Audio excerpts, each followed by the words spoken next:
എല്ലാവർക്കും വീണ്ടും പുതിയൊരു വീഡിയോയിലേക്ക് സ്വാഗതം. ഇന്നത്തെ വീഡിയോ സൈൻ വേവ് ഇൻവെർട്ടറിനെ കുറിച്ച് തന്നെയാണ്.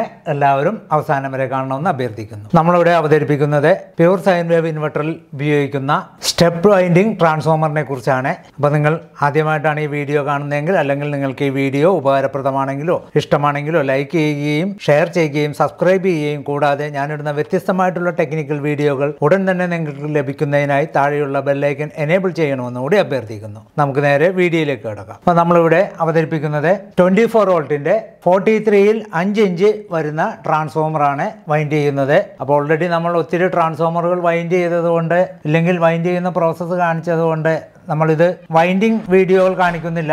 അതുകൊണ്ട് തന്നെ നമ്മളിത് വൈൻഡ് ചെയ്ത് വെച്ച ഒരു ബോബിനാണിത്. അപ്പോൾ ഈ ബോബിൻ സൈസ് ഒന്ന് നമുക്ക് നോക്കാം. 5 ഇഞ്ചാണ് ഇതിന്റെ ലെങ്ത് വരുന്നത്. അപ്പോൾ അതേപോലെ നമ്മളിവിടെ 2 ട്രാൻസ്ഫോമറിന്റെ ബോബിനാണ് വൈൻഡ് ചെയ്ത് വെച്ചിരിക്കുന്നത്. അപ്പോൾ നമുക്ക് ഇതിന്റെ വയറിലെ ഗേജ് ഒന്ന് നോക്കാം. പ്രൈമറിയിൽ നമ്മൾ ഉപയോഗിച്ചിരിക്കുന്നത് 16 SWG കോപ്പർ വയർ തന്നെയാണ്, അതും ഷെറാമിക്കിന്റെ ആണ്. അതേപോലെ സെക്കൻഡറിയിൽ നമ്മൾ ഇവിടെ ഉപയോഗിച്ചിരിക്കുന്നത് 11 SWG ഉള്ള 4 കമ്പി വെച്ചാണ് ചുറ്റിയിരിക്കുന്നത്. അപ്പോൾ നിങ്ങൾക്ക് ഈ ട്രാൻസ്ഫോമർ ഇതിനു മുമ്പ് വൈൻഡ് ചെയ്ത ഈ സ്റ്റെപ്പ് ടൈപ്പ് ആയതുകൊണ്ട് കാണാവുന്നതാണ്. പിന്നെ ഒരു കാര്യം പ്രത്യേകം പറയാനുള്ളത്, ഇത് സാധാരണ PVC നൈലോൺ ബോബിനല്ല, ഇത് നമ്മൾ സെറ്റ് ചെയ്തെടുക്കുന്ന ബോബിനാണ്. സാധാരണ ബോബിൻ ഇതിനു മുമ്പ് നമ്മൾ പരിചയപ്പെടുത്തിയിട്ടുണ്ട്, ഈ ടൈപ്പ് ബോബിൻ. ഇത് PCB ബോർഡിന്റെ സെയിം മാതൃകയിലുള്ള മെറ്റീരിയലാണ്. അപ്പോൾ ഈ ഒരു ബോർഡ് പീസായിട്ടാണ് കിട്ടുന്നത്. നമ്മൾ ഇതേപോലെ സ്റ്റെപ്പാക്കി ഒട്ടിച്ചെടുക്കുന്നതാണ്. നമ്മളിത് വൈൻഡ് ചെയ്തിരിക്കുന്നത് താഴ്ഭാഗത്തെ പ്രൈമറിയും മുകൾ ഭാഗത്തെ സെക്കൻഡറിയുമാണ്. ഇപ്പോൾ പ്രൈമറി എന്ന് പറഞ്ഞു കഴിഞ്ഞാൽ നമുക്ക് ഔട്ട്പുട്ട് കിട്ടുന്നതാണ്. സെക്കൻഡറി എന്ന് പറഞ്ഞു കഴിഞ്ഞാൽ ബോർഡിന്റെ ഡ്രെയിനിലോട്ട് കൊടുക്കുന്നത്, അതായത് 2 ചെറിയ ഹീറ്റ്സിങ്കിലോട്ട് കൊടുക്കുന്നതാണ്. നമ്മൾ ഈ വയറെല്ലാം ക്ലീൻ ചെയ്ത് വേണ്ട ആവശ്യത്തിനുള്ള നീളം എടുത്ത് ഇതിൽ ടാഗാണ് ഫിറ്റ് ചെയ്യുന്നത്. അപ്പോൾ ടാഗ് ഫിറ്റ് ചെയ്ത് ക്രിമ്പ് ചെയ്ത് സോൾഡർ ചെയ്ത് റെഡിയാക്കിയിട്ട് ആ ടാഗിൽ നിന്നും ലീഡ് വയറാണ് ബോർഡിലോട്ട് കൊടുക്കുന്നത്. അപ്പോൾ അത് ഫ്ലെക്സിബിൾ ആയിട്ടുള്ള 16 സ്ക്വയർ mm വയറോ 10 സ്ക്വയർ mm വയറോ നമ്മൾ ആവശ്യത്തിനനുസരിച്ച് കൊടുക്കാവുന്നതാണ്. ഇപ്പോൾ ഈ കമ്പികൾ നിങ്ങൾ കാണാവുന്നതാണ്. ഇത് 11 SWG, അതേപോലെ ഇത് 16 SWG. അപ്പോൾ ഈ ബോബിനൊക്കെ ഇതിന്റെ പാർട്ടീഷനും ഇതിന്റെ സൈഡെല്ലാം ഇതേപോലെ ഫെവിക്വിക്ക് വെച്ചിട്ട് ഒട്ടിച്ചെടുത്തിരിക്കുകയാണ്. അതിനുശേഷം ആണ് ഇത് വൈൻഡ് ചെയ്തിരിക്കുന്നത്. അപ്പോൾ വൈൻഡ് ചെയ്യുന്നതിന് വേണ്ടി ഈ ഒരു പാർട്ടിൽ നമുക്ക് ആവശ്യമുള്ള സൈഡിലേക്ക് ഹോൾ ഇട്ടിട്ട് ആ ഹോളിൽ കൂടിയാണ് നമ്മളുടെ കമ്പികൾ പുറത്തോട്ട് എടുക്കേണ്ടത്. അപ്പോൾ ആദ്യം സ്റ്റാർട്ടിങ് എൻഡിങ്, രണ്ടിന്റെയും സ്റ്റാർട്ടിങ് എൻഡിങ്. ഇനി നമ്മളിത് ഫില്ല് ചെയ്യാൻ ഉപയോഗിക്കുന്നത് 2 ടൈപ്പ് കോറാണ്. ഇപ്പോൾ ലേറ്റസ്റ്റ് ആയിട്ട് വരുന്ന F കോറാണ്. അപ്പോൾ ഇതാണ് F കോർ. അപ്പോൾ കൂടുതലും F കോറാണ് ഇപ്പോൾ ഉപയോഗിക്കുന്നത്. ഈ കോറിനേക്കാളും കുറച്ച് കോസ്റ്റ് കുറവാണ്, ക്വാളിറ്റിയിൽ വലിയ മാറ്റങ്ങളൊന്നുമില്ല. അപ്പോൾ ഇതാണ് F കോർ. 2 F ഇങ്ങനെ അടുപ്പിച്ചിട്ട് കഴിഞ്ഞ് കഴിഞ്ഞാൽ ഒരു സെക്ഷനായി. ഈ കോറാണെങ്കിൽ നമുക്ക് ഇതേപോലെ ഇയും ഐയും കൂടി ഇടണം. അതപ്പോൾ E and I എന്നാണ് പറയുന്നത്. അപ്പോൾ ഇങ്ങനെ വെച്ച് കഴിഞ്ഞ് കഴിഞ്ഞാലാണ് ഈ കോറ് ഫില്ലാവുന്നത്. അപ്പോൾ ഇത് E and I, ഇത് F. പൊതുവെ നമുക്ക് E and I ഉപയോഗിക്കുമ്പോൾ ആദ്യം E ആണ് ഫില്ല് ചെയ്യുന്നത്. അപ്പോൾ ആദ്യം നമുക്ക് ഈ ഇതിലോട്ട് ഒരെണ്ണം ഇപ്പുറത്തുകൂടി വെച്ച് കഴിഞ്ഞാൽ അടുത്ത E അപ്പുറത്തെ സൈഡാണ്. അതേപോലെ തന്നെയാണ് F ഫില്ല് ചെയ്യുന്നതും നമ്മളിങ്ങനെ ഈ സൈഡിൽ ഫില്ല് ചെയ്ത് കഴിഞ്ഞാൽ അടുത്ത സൈഡ് F ഇപ്പുറത്തു നിന്നാണ് വരുന്നത്. അപ്പോൾ F ഇടുമ്പോഴുള്ള ഒരു പ്രത്യേകത എന്ന് പറഞ്ഞു കഴിഞ്ഞാൽ നമ്മുടെ വർക്ക് വളരെ പെട്ടെന്ന് ഫിനിഷ് ആവും. അതേപോലെ E and I ഉപയോഗിക്കുമ്പോൾ ഈ എല്ലാം കംപ്ലീറ്റ് തിരിച്ചും മറിച്ചും ഇട്ട ശേഷം അവസാനം 2 സൈഡിലെ ഗ്യാപ്പിലും I ഫില്ല് ചെയ്യാണ്. അപ്പോൾ ആ ഒരു ജോലി നമ്മൾക്ക് F ഉപയോഗിച്ച് കഴിഞ്ഞ് കഴിഞ്ഞാൽ ഒഴിവാകുന്നതാണ്. അപ്പോൾ അതാണ് ഈ F കോറിന്റെ പ്രത്യേകത. അപ്പോൾ പലരും ഇതിനു മുമ്പ് പല അഭിപ്രായങ്ങളും പറഞ്ഞിട്ടുണ്ട്. അതായത് Fന് നോ ലോഡ് കറണ്ട് കൂടുതൽ എടുക്കുന്നു E and Iനേക്കാൾ. അപ്പോൾ ഞാൻ 2 വെച്ച് പരീക്ഷിച്ച് നോക്കിയപ്പോഴും രണ്ടും സെയിം കറണ്ട് തന്നെയാണ് എടുക്കുന്നത്. ഇപ്പോൾ ഇത് സാധാരണ GI കോട്ടിംഗ് ആണ് ചെയ്തിരിക്കുന്നത്. ഇത് GI കോട്ടിങ്ങിൽ ഒരു ചെറിയൊരു പൗഡർ കോട്ടിങ് കൂടി ചെയ്തിട്ടുണ്ട്. അപ്പോൾ വില നോക്കുകയാണെങ്കിൽ നമുക്ക് E and I എന്ന് പറഞ്ഞു കഴിഞ്ഞാൽ 2 പാർട്ട് വരുന്നതുകൊണ്ട് E and Iനേക്കാളും കുറച്ച് വില കുറവാണ് F കോർ. അപ്പോൾ അതുകൊണ്ട് തന്നെ പൊതുവെ ഇപ്പോൾ എല്ലാവരും Fലാണ് ചെയ്യുന്നത്. ഈ ഒരു ട്രാൻസ്ഫോമറിൽ കൊടുക്കാവുന്ന ലോഡ് ക്ലിയർ ആയിട്ടും നമുക്ക് ഒരു 2400 വാട്ട് ലോഡ് ചെയ്യാവുന്ന തരത്തിലുള്ള ഒരു ട്രാൻസ്ഫോമറാണ് നമ്മളിത് ഇവിടെ സെറ്റ് ചെയ്യുന്നത്. അപ്പോൾ ഈ 2400 വാട്ട് സെറ്റ് ചെയ്യുന്നത് ഏകദേശം 3 kV നമുക്ക് ഇതിൽ കൊടുക്കാവുന്നതാണ്. അപ്പോൾ 5 ഇഞ്ച് വരുമ്പോൾ നമുക്ക് 2400 വാട്ട് ലോഡ് ചെയ്ത് കഴിഞ്ഞാലും ട്രാൻസ്ഫോമർ ഒരു നോർമൽ ഹീറ്റിൽ തന്നെ നിൽക്കും, ഓവർ ഹീറ്റ് ആവുന്നില്ല. അപ്പോൾ അത്രയും കോർ ഫില്ല് ചെയ്യുന്നതുകൊണ്ടാണ് വർക്കിംഗ് ഹീറ്റ് കുറവ് കാണിക്കുന്നത്. ഇനി ഇതിൻ്റെ അടുത്ത സെക്ഷനായ 6 ഇഞ്ച് വേണമെങ്കിൽ ചെയ്യാം. പക്ഷേ നമുക്ക് 2400-ന് 5 ഇഞ്ച് ധാരാളമാണ്. കാരണം ഒരു സംശയം കൂടാണ്ട് നമുക്ക് 2400 വാട്ട് നിർഭയം ലോഡ് ചെയ്യാവുന്നതാണ്. ഞാൻ ഇതിന്റെ ഡാറ്റ ഷീറ്റ് ലാസ്റ്റ് പറയുന്നതാണ്. നമുക്കിത് കോറെല്ലാം ഫില്ല് ചെയ്തിട്ട് അതിന്റെ വോൾട്ടേജ് ഒക്കെ ഒന്ന് നോക്കി കഴിയുമ്പോൾ ഡാറ്റ ഷീറ്റ് കാണിക്കുന്നതാണ്. സാധാരണ നമ്മൾ ഈ വൈൻഡിങ് ഇട്ട ശേഷവും ഈ ബോബിന്റെ പുറത്തോട്ട് പോകാണ്ട് തന്നെയാണ് വൈൻഡിങ് നിൽക്കുന്നത്. കാരണം വൈൻഡിങ് ഈ ബോബിന്റെ അകത്ത് തന്നെയാണ് ഇതിന്റെ വൈൻഡിങ്ങും ഇതിൽ ചുറ്റിയിരിക്കുന്ന മെൽനസ് പേപ്പർ എല്ലാം അതിൽ തന്നെ നീക്കുന്നത്. അപ്പോൾ നമുക്ക് നല്ല ഫ്രീ ആയിട്ട് തന്നെ കോറുകൾ കയറുന്നതാണ്. ഇപ്പോൾ കോറിന്റെ രണ്ട് സൈഡും ഗ്യാപ്പുകൾ കാണാവുന്നതാണ്. ഈ സൈഡും ഇവിടെ നല്ല ഗ്യാപ്പുകളുണ്ട്. അതേപോലെ തന്നെയാണ് ഈ സൈഡും. അപ്പോൾ എങ്ങനെ വെച്ച് കഴിഞ്ഞാൽ നമുക്ക് കോപ്പർ വയർ ഒരു കാരണവശാലും പുറത്തോട്ട് തള്ളി നിൽക്കുകയോ അല്ലെങ്കിൽ കോർ ഇടുമ്പോൾ ഒരയുകയോ ഒന്നും തന്നെ ചെയ്യുന്നതല്ല. ഇപ്പോൾ എഫ് ഇട്ട് കഴിഞ്ഞ് കഴിഞ്ഞാൽ നിങ്ങൾക്ക് ആ ഒരു ഗ്യാപ്പ് തന്നെയാണ് ഇവിടെ കാണുന്നത്. കാരണം കോറിൽ ഒരുവിധ മാറ്റങ്ങളും ഇല്ല. അപ്പോൾ വളരെ ഈസി ആയിട്ട് കോറ് ഫില്ല് ചെയ്തെടുക്കാനും സാധിക്കുന്നതാണ്. ഇനി അടുത്തതായിട്ട് നമ്മൾ ഈ കോർ ഫില്ല് ചെയ്യുന്നത് കാണിക്കുന്നില്ല. കോർ ഫില്ല് ചെയ്ത ശേഷം നമുക്ക് ഇതിലൊരു അപ്പോക്സി കോട്ടിംഗ് ഉണ്ട്. അപ്പോക്സി കോട്ടിങ്ങിനെ കുറിച്ച് ഇതിനു മുമ്പത്തെ വീഡിയോയിൽ ഞാൻ പറഞ്ഞിട്ടുണ്ട്. അപ്പോൾ ആ ഒരു അപ്പോക്സി കോട്ടിംഗ് കൂടി കഴിഞ്ഞ് നമുക്ക് ഫൈനലായിട്ട് ഇതിന്റെ ടെസ്റ്റിംഗ് കൂടി നടത്തി അവസാനം ഇതിന്റെ വൈൻഡിങ് ടേൺസ്, അതായത് ഇതിന്റെ ഫുൾ ഡാറ്റ ഷീറ്റ് അവസാനമാണ് കാണിക്കുന്നത്. അപ്പോൾ നിങ്ങൾ ഇത് സ്കിപ്പ് ചെയ്യാണ്ട് കാണുക, എന്നാലേ ഇതുകൊണ്ട് നിങ്ങൾക്കൊരു ഉപകാരം ഉണ്ടാവുകയുള്ളൂ. ആദ്യമായിട്ടാണ് വൈൻഡ് ചെയ്തെടുക്കുന്നവർക്ക് ഇത് തീർച്ചയായിട്ടും ശ്രദ്ധിച്ച് നമ്മളിത് പറയുന്ന കാര്യങ്ങൾ അതേപോലെ ചെയ്തു കഴിഞ്ഞാൽ, അല്ലെങ്കിൽ ഇതിന് മുമ്പത്തെ വീഡിയോകൾ ശ്രദ്ധിച്ച് കണ്ടു കഴിഞ്ഞാൽ വളരെ ഈസി ആയിട്ട് തന്നെ നമുക്ക് ഇങ്ങനെ ഒരു ട്രാൻസ്ഫോമർ വൈൻഡ് ചെയ്തെടുക്കാൻ സാധിക്കുന്നതാണ്. അപ്പോൾ ട്രാൻസ്ഫോമർ വൈൻഡ് ചെയ്യുന്നതിനുള്ള കുറെ പ്രിൻസിപ്പിളൊക്കെ ഉണ്ട്. അതായത് ഇതിന്റെ ഉള്ളിൽ മരക്കഷ്ണം വെച്ച് നമ്മളിത് ബോബിൻ യാതൊരുവിധ കേടുപാടും കൂടാതെ ഫില്ല് ചെയ്ത് മരത്തിന്റെ സൈഡ് കട്ടകളൊക്കെ എല്ലാം ഫില്ല് ചെയ്ത് പിന്നെ ഇത് വൈൻഡ് ചെയ്ത ഓരോ ഘട്ടത്തിലും ഇത് പതിയെ ഒതുക്കിയാണ് ഇത്രയും ചെയ്യുന്നത്. അപ്പോൾ നമ്മൾ കോർ ഫില്ല് ചെയ്ത് എൽ ക്ലാമ്പും ബോൾട്ടൊക്കെ ഇട്ട് ടൈറ്റ് ചെയ്ത് നല്ല പക്കയായിട്ട് കോറ് ടൈറ്റ് ചെയ്തിട്ടുണ്ട്. ഈ സൈഡിൽ പ്രൈമറിയിൽ 16ന്റെ വയറും സെക്കൻഡറിയിൽ 11ന്റെ 4 വയർ വെച്ചുമാണ് വന്നിരിക്കുന്നത്. നമുക്കിതിന്റെ വോൾട്ടേജ് ഒന്ന് നോക്കാം. മൾട്ടിമീറ്റർ AC റേഞ്ചിൽ ഇടുക. അതിനുശേഷം ഇൻപുട്ട് സപ്ലൈ കൊടുത്തതിന് ശേഷം ഇൻപുട്ട് സപ്ലൈ AC-യിൽ കണക്ട് ചെയ്യുക. ഇനി നമുക്ക് ഓരോ വയറായിട്ട് വോൾട്ടേജ് നോക്കാം. 13.2 ആണ് ഒന്നാമത്തെ വയറിൽ. എല്ലാം ഈക്വലായിട്ട് തന്നെ കാണും. രണ്ടാമത്തെ വയറിൽ 13.2, മൂന്നാമത്തെ വയറിൽ 13.2, നാലാമത്തെ വയറിൽ 13.2. നമുക്ക് ഇൻപുട്ട് സപ്ലൈ എത്രയെന്ന് നോക്കാം. 220 ആണ് ഇൻപുട്ട് സപ്ലൈ.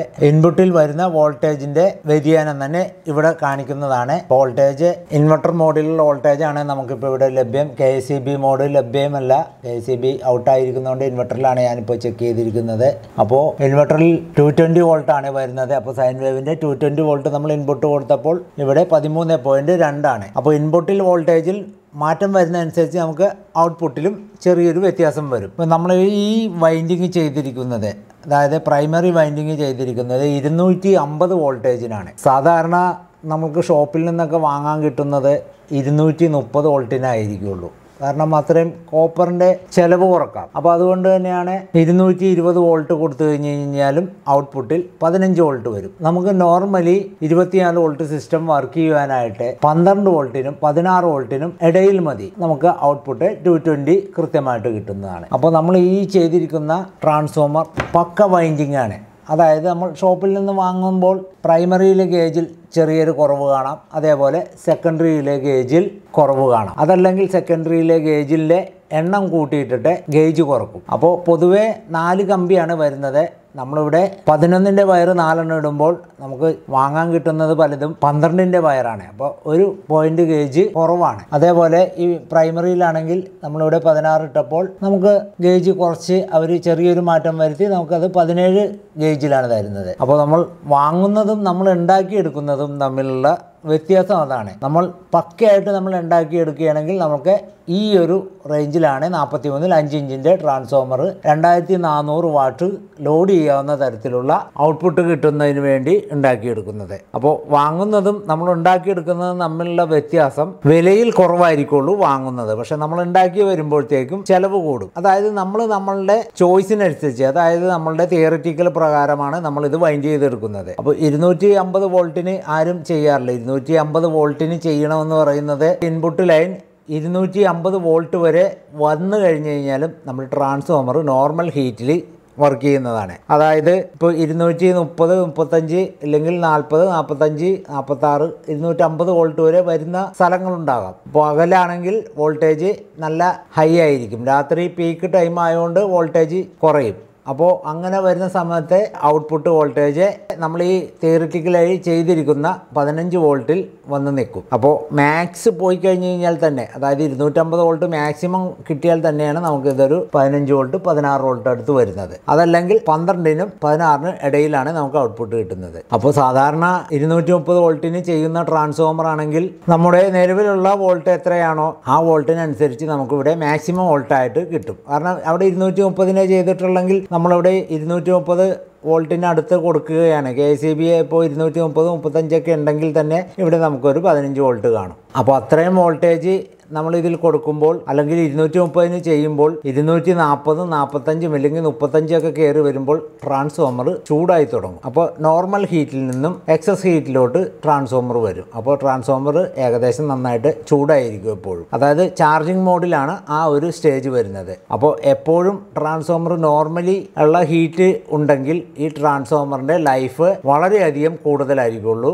230 ചെയ്ത ട്രാൻസ്ഫോമർ ആണെങ്കിൽ അതിൻ്റെ ലൈഫ് കുറച്ച് കുറവായിരിക്കുള്ളൂ. അതുപോലെ ഗേജും കുറവായിരിക്കുള്ളൂ. നമ്മൾ വേണ്ടത്ര ലോഡ് കണക്കാക്കി കൂട്ടാൻ പറ്റില്ല. അപ്പോൾ ഇതിൻ്റെ വയറിൻ്റെ എണ്ണം കുറയുന്നതനുസരിച്ച് ഇവിടുത്തെ ആംബിയർ കുറവായിരിക്കുള്ളൂ. അപ്പോൾ ഈ വയറിൻ്റെ എണ്ണം കുറയുമ്പോൾ, ആംബിയർ കുറയുമ്പോൾ നമ്മൾ ഉദ്ദേശിച്ച വാട്ട്സ് കിട്ടൂല. നമ്മളിവിടെ 2400 പക്കയായിട്ട് അല്ലെങ്കിൽ RMS വാട്ട്സ് നമുക്ക് കൃത്യം ഔട്ട്പുട്ട് നമുക്കിതിൽ കിട്ടുമെങ്കിൽ ഈ വയറിൻ്റെ ഗേജ് കുറയുന്നതനുസരിച്ച് ആ വാട്ട്സിൻ്റെ അളവ് കുറയും. നമ്മൾ അത്രയും ലോഡ് കൊടുക്കുമ്പോൾ ട്രാൻസ്ഫോമർ ഹെവി ആയിട്ട് ചൂടാകാൻ തുടങ്ങും. അപ്പോൾ അതാണ് നമ്മൾ ചെയ്തെടുക്കുന്നതും വാങ്ങിക്കുന്നതും തമ്മിലുള്ള വ്യത്യാസം. സാധാരണ വാങ്ങിക്കുന്നത് വ്യാവസായിക അടിസ്ഥാനത്തിൽ ചെയ്യുന്നത് കൊണ്ട് കച്ചവടം ഉണ്ടാകുന്ന രീതിയിലാണ് അത് ഉണ്ടാക്കി വെച്ചിരിക്കുന്നത്. എന്തെന്നുണ്ടെന്ന് കഴിഞ്ഞാൽ വളരെയധികം ഇതിൻ്റെ യഥാർത്ഥ കണക്കുകളൊക്കെ ഇട്ട്, ഇല്ലെങ്കിൽ നമ്മളുടെ ആവശ്യപ്രകാരം നമ്മൾ ഇത്ര കോപ്പർ വേണമെന്നൊക്കെ പറഞ്ഞു കഴിഞ്ഞാൽ അവർ കച്ചവടം ചെയ്യുന്ന ആ റേറ്റിന് മുതലാവില്ല. അതുകൊണ്ടാണ് കാഴ്ചയിൽ ഒരേപോലെ ഇരിക്കുമെങ്കിലും ഇതിൻ്റെ വയറിൻ്റെ ഗേജും അതേപോലെ ടേൺസും കുറവായിരിക്കും. ഇപ്പോൾ ഉദാഹരണത്തിന് നമ്മളിപ്പോൾ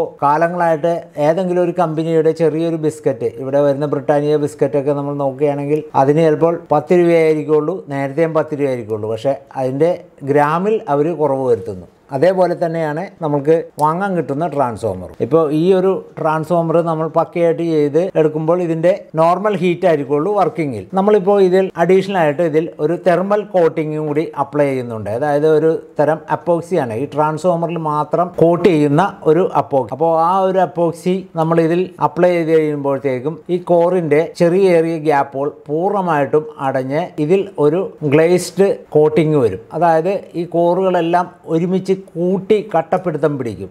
അപ്പോൾ നമ്മളിത് സിമെൻ്റൊക്കെ ഇട്ട് ചാന്തൊക്കെ വെച്ചാൽ ഒരു പ്രതീതിയായിരിക്കുള്ളൂ. എന്ന് പറഞ്ഞു കഴിഞ്ഞാൽ ഈ കോറിൻ്റെ വൈബ്രേഷൻ പരമാവധി കുറക്കുകയും ഇതിൻ്റെ ചൂട് കുറക്കുകയും ഈ അപ്പോക്സി മൂലം സാധിക്കുന്നതാണ്. അപ്പോൾ നമ്മൾ ഇതിൽ അടുത്തതായിട്ട് ഇതിൻ്റെ അപ്പോക്സിയാണ് ചെയ്യാൻ പോകുന്നത്. നമ്മൾ ചെയ്ത 243-5 ഇഞ്ചിൻ്റെ ട്രാൻസ്ഫോമറാണിത്. ഇപ്പോൾ മുമ്പ് കാണിച്ച ട്രാൻസ്ഫോമറിൽ അപ്പോക്സി അപ്ലൈ ചെയ്തിട്ടുണ്ടായില്ല. ഇപ്പോൾ നമ്മളിതിൽ തെർമൽ കോട്ടിംഗ് അപ്പോക്സി ആണ് അപ്ലൈ ചെയ്തിരിക്കുന്നത്. ഇതൊരു കോൺക്രീറ്റ് ആയിട്ടുള്ള ബലമാണ് ഇതിനുള്ളത്. അതായത് ഈ കോറുകൾ തമ്മിൽ, ഈ കോറുകളുടെ ജോയിന്റിൽ ഇറങ്ങിച്ചെന്ന് കോറുകളെ ബലമായിട്ട് ഒറ്റപ്പിടുത്തത്തിൽ നിർത്തിയിരിക്കുകയാണ്. അതുകൊണ്ട് വൈബ്രേഷൻ ഉണ്ടാകുന്നതല്ല. അതേപോലെ തന്നെ ചൂട് വളരെയധികം കുറവായിരിക്കും. അപ്പോൾ നമുക്കിതിൻ്റെ മെഷർമെൻ്റ് ഒന്ന് നോക്കാം. ഇതാണ് നമ്മൾ ചെയ്ത 5 ഇഞ്ച്. മുമ്പ് കാണിച്ച 11ൻ്റെ 4 വയറാണ് ഈ സ്ലീവിനുള്ളിൽ നമ്മളിവിടെ ടാഗ് ചെയ്തിരിക്കുന്നത്. ഇത് 25 mm ടാഗാണ് ഇതിൽ ക്രിംപ് ചെയ്ത് സോൾഡർ ചെയ്തിരിക്കുന്നത്. കൂടാതെ നമ്മൾ ഈ മെൽനസ് പേപ്പറിൽ ക്വിക്ക് സെറ്റിംഗ് വാർണിഷ് അപ്ലൈ ചെയ്തിട്ടുണ്ട്. അതേപോലെ അപ്പോക്സി ഈ 2 ഭാഗങ്ങളിലും, അതായത് ഈ ജോയിന്റിന്റെ 2 ഭാഗങ്ങളിലും ഒരുവിധ ലൂസും വരാതിരിക്കുവാനായിട്ട് നമ്മൾ ഫുള്ളായിട്ട് ഫില്ല് ചെയ്തിട്ടുണ്ട്. കോറ് ടൈറ്റ് ചെയ്യുമ്പോൾ ലൂസ് വരില്ല, എന്നിരുന്നാലും അവിടെയുള്ള ഗ്യാപ്പുകൾ പൂർണ്ണമായിട്ടും ഫില്ല് ചെയ്തിട്ടുണ്ട്. ഇതിന്റെ അടിഭാഗമാണ് ഈ കാണുന്നത്. അടിഭാഗത്ത് പ്രൈമറി വരുന്ന വയറാണിത്. അപ്പോൾ ആ വയറിൽ നിന്നും 16 SW വയറിൽ നിന്നും നമ്മൾ 4 mm ഹെവി ഡ്യൂട്ടി വയർ തന്നെയാണ് ഇതിൽ നിന്നും സോൾഡർ ചെയ്തെടുത്തിരിക്കുന്നത്. അപ്പോൾ 4 mm ഇല്ലെങ്കിൽ 6 mm ഇടാം. അപ്പോൾ ഇങ്ങനെ ഒരു ട്രാൻസ്ഫോമർ നിർമ്മിച്ചെടുക്കുകയാണെങ്കിൽ ഇതൊരു ലോങ് ലൈഫാണ്. കാരണം ഇതൊന്നും ഒരു കാരണവശാലും ഇതിന്റെ വൈൻഡിങ് കത്തിപ്പോവുകയോ ചൂടുകൊണ്ട് കോറുകൾ ഇളകുന്നതോ അല്ല. ഇങ്ങനെ ഒരു ട്രാൻസ്ഫോമർ നിങ്ങൾ നിർമ്മിച്ചെടുക്കുകയാണെങ്കിൽ കടയിൽ നിന്ന് വാങ്ങുന്ന ട്രാൻസ്ഫോമർ, ഇല്ലെങ്കിൽ നമ്മൾ പുറത്ത് ഒരു ട്രാൻസ്ഫോമർ പറഞ്ഞിട്ട് അതിന്റെ വിലയൊക്കെ ചോദിച്ച് ചെയ്യുകയാണെങ്കിൽ അവർ പരമാവധി വില കുറച്ച് ചെയ്യുകയുള്ളൂ. കാരണം ട്രാൻസ്ഫോമർ പോകട്ടെ എന്ന് വിചാരിച്ചായിരിക്കുള്ളൂ അവർ വില കുറക്കുന്നത്. നമ്മളിപ്പോൾ ഒരു ട്രാൻസ്ഫോമറിന് ഓർഡർ ചെയ്യുകയാണെങ്കിൽ ആ ട്രാൻസ്ഫോമറിൻ്റെ വില നമ്മൾ ചോദിക്കും. അപ്പോൾ വില ചോദിക്കുമ്പോൾ അവരൊരു വില പറയുമ്പോൾ അപ്പോൾ നമ്മളൊരു ചെറിയൊരു നെഗോഷിയേഷൻ വരുത്തും. മാക്സിമം എത്ര കുറച്ച് തരാമെന്ന് ചോദിക്കുമ്പോൾ അവർ പിന്നെ ആലോചിച്ചിട്ടേ പറയുള്ളൂ. റേറ്റ് കുറക്കും. അവർ റേറ്റ് കുറക്കുന്നത് എന്തുകൊണ്ടെന്നാൽ നമ്മളിത് ചെയ്യുന്നത് 250 വോൾട്ടിനായതുകൊണ്ട് പൊതുവെ വാങ്ങാൻ കിട്ടുന്ന മിക്ക ട്രാൻസ്ഫോമറും 230 വോൾട്ടിനാണ്. അപ്പോൾ അങ്ങനെ ഒരു കാൽക്കുലേഷനിൽ എത്തിയിട്ട് കോപ്പറിൻ്റെയൊക്കെ ഗേജ് കുറക്കും, അതേപോലെ ടേൺസ് കുറക്കും. അപ്പോൾ അങ്ങനെ നിങ്ങൾക്കൊരു കിഴിവ് കിട്ടും. അപ്പോൾ അതുകൊണ്ട് നമ്മൾ ഇത് സ്വയം നിർമ്മിച്ചെടുക്കുകയോ ഇല്ലെങ്കിൽ നമ്മൾ പറയുന്ന കോൺഫിഗറേഷനിൽ ചെയ്തെടുക്കുകയോ ആണെങ്കിൽ ട്രാൻസ്ഫോമർ ഒരിക്കലും നാശമാകുന്നതല്ല. ഇല്ലെങ്കിൽ നോ ലോഡ് കറണ്ട് തീരെ കുറഞ്ഞൊരു അവസ്ഥയിൽ ചെയ്തെടുക്കാൻ പറ്റുന്നതാണ്. നമുക്ക് ഇനി ഇതിന്റെ ഡാറ്റ ഷീറ്റ് ഒന്ന് നോക്കാം. Core number 43, size 5 inch. നമുക്കിതിൽ പ്രൈമറി വൈൻഡിങ് വരുന്നത് 16 SWG ഒരു വയറാണ്, 190 ടേൺസ് ആണ്. സെക്കൻഡറി വരുന്നത് 11 SWG 4 വയറാണ് വരുന്നത്, അത് 11 ടേൺ ആണ് വേണ്ടത്. അപ്പോൾ ഇതിന്റെ കാൽക്കുലേഷൻ എന്ന് പറയുന്നത് turn per volt 190 turn divided by 250 0.76 turn വരുന്നുണ്ട്. നമുക്ക് ഇതൊന്ന് കാൽക്കുലേറ്റ് ചെയ്ത് നോക്കാം. 190 divided by 250 volt is equal to 0.76 turn ആണ് വരുന്നത്. അടുത്തതായിട്ട് വരുന്നത് VPT വോൾട്ട് പെർ ടേൺ. അപ്പോൾ volt per turn 250 volt divided by 190 turns is equal to 1.31 etcetera volt ആണ്. നമുക്കത് കാൽക്കുലേറ്റ് ചെയ്ത് നോക്കാം. 250 volt divided by 190 turn is equal to 1.31 അങ്ങനെയുള്ള ചെറിയ ഡിജിറ്റ് ആണ് വരുന്നത്. അപ്പോൾ നമുക്കിത് കാൽക്കുലേഷനിൽ വരുന്നത് 1.31 ആണ്. ഒരു ചുറ്റിനുള്ള വോൾട്ടാണ് 1.31. അപ്പോൾ ഈ 1.31 നമുക്കിവിടെ 190 ടേൺ ഉണ്ട്. അതൊന്ന് മൾട്ടിപ്ലൈ ചെയ്ത് നോക്കാം. 1.31 ഇൻറ്റു 190 ഈസ് ഈക്വൽ ടു 248.9, ഏകദേശം 250 വോൾട്ടിനാണ് നമ്മൾ ചെയ്തിരിക്കുന്നത്. ഇനി അടുത്തൊരു ടേൺ വന്നു കഴിഞ്ഞ് കഴിഞ്ഞാൽ 250 മേലിലോട്ട് പോകും. കാരണം 250 മേലിലോട്ട് പോകേണ്ട ഒരു ആവശ്യമില്ല. 250 വരെ മാക്സിമം നമുക്ക് ഇവിടെ വോൾട്ടേജ് വരുന്നുള്ളൂ. അപ്പോൾ 250 വോൾട്ട് 1.31 190 ടേൺ ചുറ്റുമ്പോൾ 250 വോൾട്ട് അപ്രോക്സിമേറ്റ് നമുക്ക് കിട്ടും. ഇനി അടുത്തത് 1.31 into 11 turn is equal to 14.41. അപ്പോൾ നമുക്കിത് 15 വോൾട്ടിന് അടുത്ത് കിട്ടിയിട്ടുണ്ട്. അപ്പോൾ 250 വോൾട്ടിലാണ് നമ്മൾ ഈ 15 വോൾട്ട് വരുന്നത്. സൈൻ വേവ് ഇൻവെർട്ടറിന്റെ തിയറിറ്റിക്കൽ പ്രകാരം 24 വോൾട്ടിന് നമ്മൾ ചെയ്യുന്നത് 12 വോൾട്ടിനും 16 വോൾട്ടിനും ഇടയിലാണ് വരേണ്ടത്. അപ്പോൾ അപ്രോക്സിമേറ്റ് നമ്മൾ കാൽക്കുലേറ്റ് ചെയ്ത് വെച്ചിരിക്കുന്നത് 15 വോൾട്ട് ആണ്. ഇനി നമുക്ക് വരുന്നത് 16 SWG കോപ്പറിന്റെ വെയിറ്റ് ആണ്. 1.5 കിലോ വയർ ആണ് നമ്മൾ ചുറ്റി വരുമ്പോൾ വെയിറ്റ് വരുന്നത്. അതേപോലെ 11 SWG കോപ്പർ വെയിറ്റ് വരുന്നത്, അതും 1.5 കിലോ ആണ്. രണ്ടും കൂടി 3 കിലോയാണ് ടോട്ടൽ വെയിറ്റ് വരുന്നത്. അതേപോലെ എഫ് കോർ ആണെങ്കിലോ I കോർ ആണെങ്കിലോ അതിന്റെ വെയിറ്റ് 14 കിലോയാണ്. അതേപോലെ ഹെവി ഡ്യൂട്ടി ആയിട്ടുള്ള എൽ ക്ലാമ്പ് ഉപയോഗിക്കുക. നോർമൽ എൽ ക്ലാമ്പ് ഉപയോഗിച്ച് കഴിഞ്ഞാൽ എൽ ക്ലാമ്പ് വളയുന്നതാണ്. അപ്പോൾ നമ്മൾ നല്ല പക്കയായിട്ട് ഉണ്ടാക്കുമ്പോൾ നല്ല ഹെവി ഡ്യൂട്ടി ആയിട്ടുള്ള സാധനങ്ങളെ ഉപയോഗിക്കുക. ഞാൻ അത് തന്നെയാണ് ഇവിടെ കാണിക്കുന്നത്. അതേപോലെ 5 ഇഞ്ച് ബോബിൻ നൈലോൺ അല്ല, നമ്മളിവിടെ PCB ടൈപ്പുള്ള ബോബിനാണ് കാണിക്കുന്നത്.